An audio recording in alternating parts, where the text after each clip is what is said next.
I think the general philosophy is just shoot it when you can, and I think that's one thing that, luckily JJ allows people to sort of stretch themselves and say, what can we possibly do for real? And up until the point where you decide, okay, it's not just whether it's convenient or cost saving. It's more about like, how is this going to look and what's going to give us the most tangible sort of result. And I think these guys did an awesome job just having the mantra of let's just go out there and just do it if we can.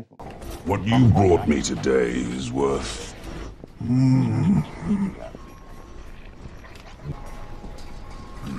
60 portions.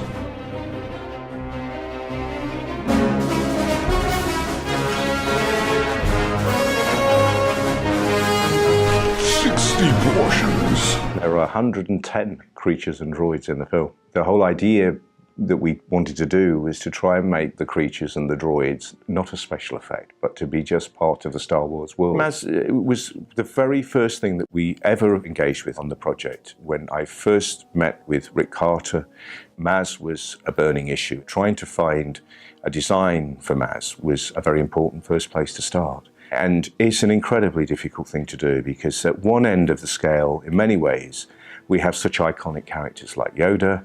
At the other end of the scale, we have incredible iconic characters like E.T.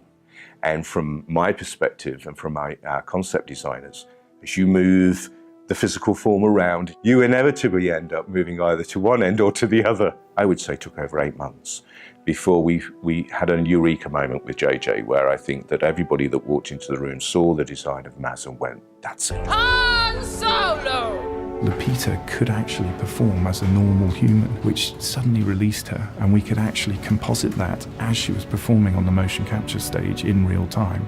Somebody said to me, what's the magic? And to me, the magic is when we were doing Mars, you saw Lupita just make that character come to life. She looks like she fits in. They've done an extraordinary job bringing a character to life in CG that you would never know.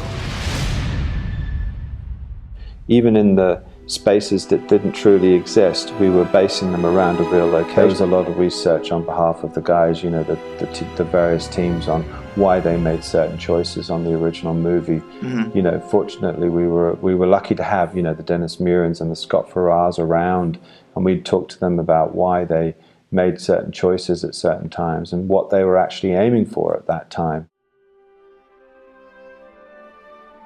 You're looking at the castle.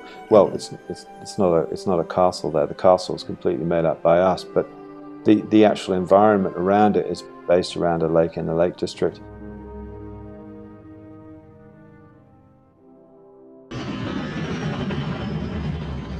So in Maz's castle, there may be as many as 30 aliens at one time. All of those 30 people are listening to this one person who's helping direct them and let them know where the camera is at any one time. The performers themselves, or the puppeteers as we call them, are looking through monitors or sighting them directly and are performing to the camera.